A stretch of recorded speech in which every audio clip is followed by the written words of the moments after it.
Hello, this is Miss Michelle Fix-It. Turning the car on. Transformer. Because it does not make logical sense. I can hear and see my children. It does not make logical sense to unload, to get them all squared up or not squared up, to get a gas can that's outside. And so I'm immediately available to them.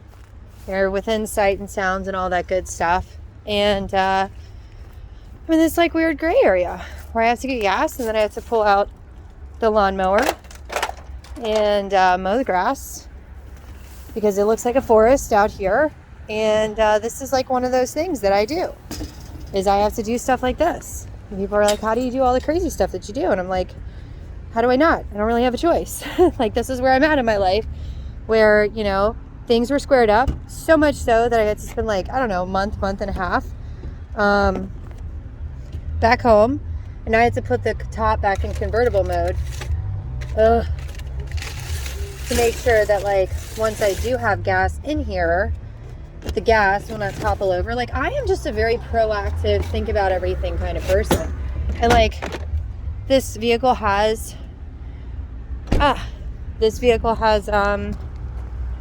the special cool umbrella that the neighbors sent over to us because Isabel broke like a cheap umbrella and she felt bad about it. And so, like, they were super nice and they're like, hey, we sent an umbrella, like, it just Amazoned itself over. Like, where did this umbrella come from? And I called the neighbor and she's like, yeah, Isabel felt bad, she broke the umbrella, and so we sent you guys an umbrella. And it's like stuff like that, like, be kind and courteous to your neighbors. I mean, literally, they're our neighbors. But, you know, why can't we do that stuff anymore? Like, I do that, and then people are like, oh, God bless you, thank you so much, and you're an angel, and you have such a good heart, and da-da-da-da-da, and all these, like, verbal cookies. And I'm like, man, it shouldn't be so rare to actually, like, care about people. And if you're a care about people kind of person and you keep getting burned and that's why you're not a care about people person, like, just think about it in the simple math that I have, where it's like, I tell people all the time, I'm like, if 1 in 10 is a success, then, like, it was worth the 9 burns. I don't know. Because maybe if that 1 in 10 was a success for me in their life, and then they try to help people because I helped them, then because they got that exposure, then, like, their 1 in 10 turns into 2. And every time they do that, it just keeps adding up. And it's kind of like when you look at the statistic, like, they have this this spay and neuter your pet thing, where it's like one cat can create like thousands of cats over time because their kittens have kittens and their kittens have kittens.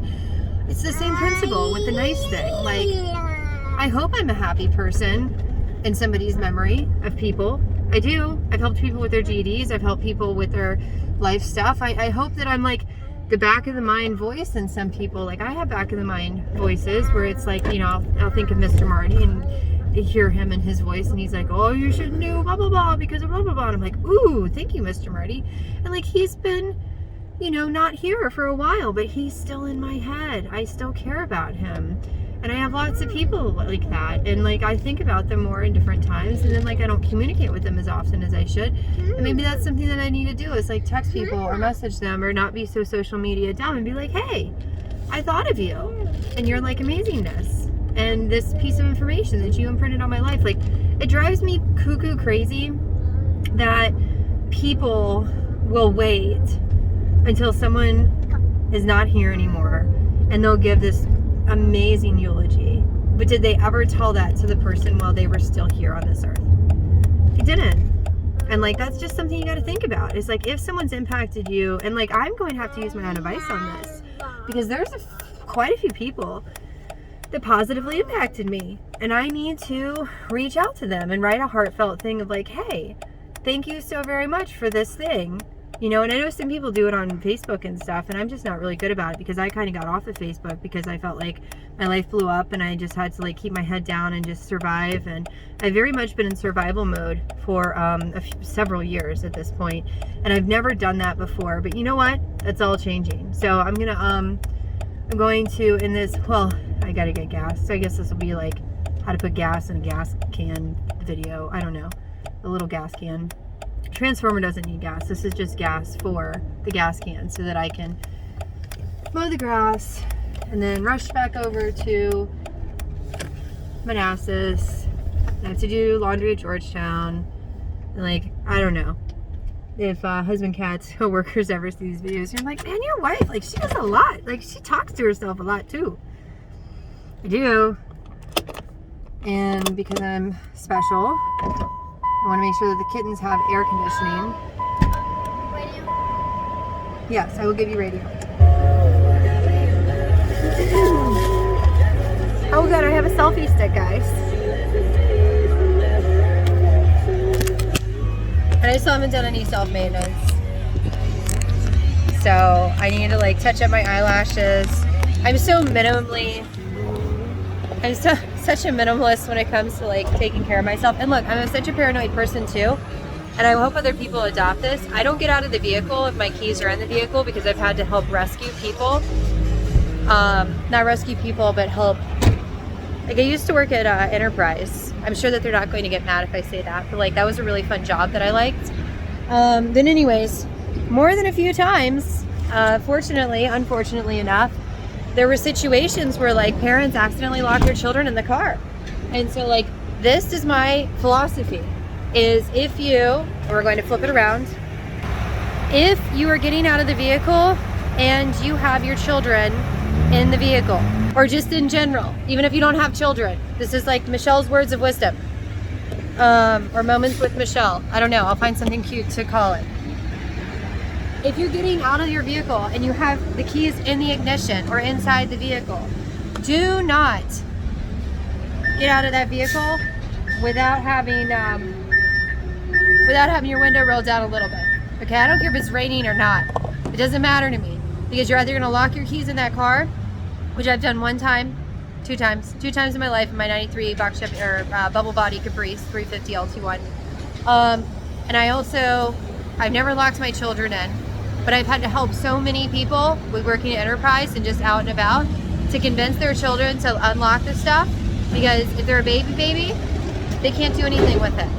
So I'm gonna move this so you guys can't see personally identifying information. And you guys are just gonna have to bear with it because like I'm busy.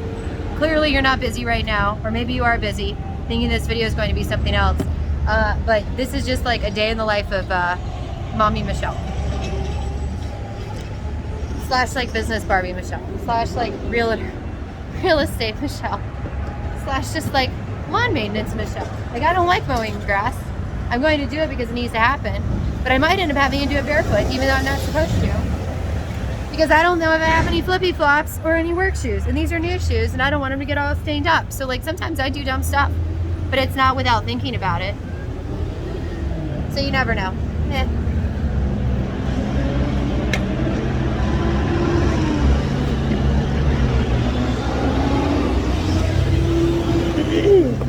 All right.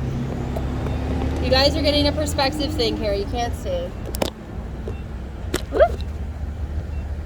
All right, so select your gas.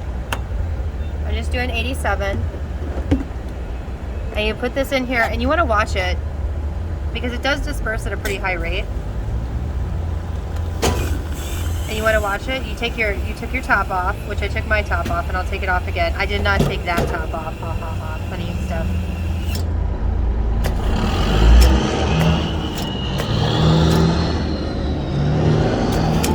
Because it's like got pressure and stuff. All right.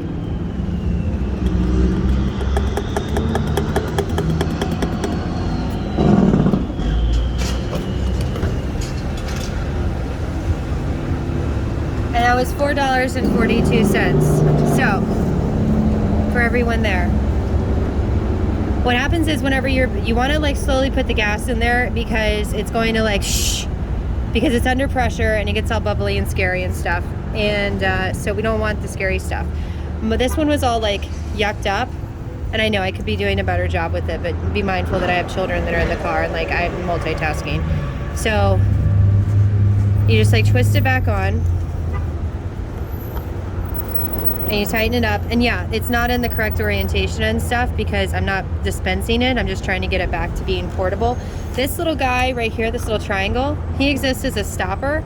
So if like this untwists a little bit, it stops it right there. There's a design principle here. This can swivel. For my specific thing, I'm going to untighten, and that's how you can like change how it's going to be. So like if you needed to like put it in a weird position or something, you unswivel it till it hits this guy, and then you can swivel this around. But then once you do that, you're going to tighten it. This little guy is a little relief so that it can smush in like that, so that it will dispense. It will not dispense unless that is in there, okay? It's a safety thing. It should pop all the way back fast, but it's not going to. But there you go. That way it's not going to be spilling gas all over the place. And this is specifically here to rest in your, and I guess I'll just do that too. So like if we had to put gas in the car, which we don't, we're gonna look silly, and like we would stick it in there. Hold on. We would stick it in there like that, and then that little guy would rest in there, okay? And look, it's already trying to dispense it. But it would rest, so you'd have to smush this and then shove it in there. Because, you know, it's common sense stuff for me, but for other people, it's not. Like, you know what was not common sense for me? It was not common sense for me whenever I got to Hawaii and we rented a Sebring convertible, and it had this and I couldn't find the little thing, and I didn't know that I could just push it and pop it open. I had no idea. It was brilliant and made me feel really stupid at the same time. So I called Enterprise. It was before I worked at Enterprise. And I talked to Angela and I was like, hi, we rented a car and we don't know how to put gas in it. And I know that sounds really dumb, but like I'm out here at the gas station and I can't figure out how to put gas in the car. And she's like, oh, I don't know how to put gas in that car either. And so like we had this like dumb girl moment, and we're like, how do we put gas in the car? And then finally she figured out, and she like pushed it because she had a Sebring on in the fleet, and she's like, oh, just push it. It works. And just push it. It works. And we're like, ah, we're all excited. And like, I bet that whenever she saw me as like one of her new employees, she's like, I remember you. You're the gas can girl. You're the gas cap girl with like the Sebring convertible. And I didn't know what was going on because like that's the dumbest thing. Like, and I thought you were such a dumb girl, but it's like, no, it was a common sense problem. But it wasn't common sense for us. It was just like, we didn't know. All right, so I'm gonna wait until this is like the right minutes, seconds, and then we're going to Georgetown, and I'm gonna show you guys how to mow the grass. It's a day. Countdown.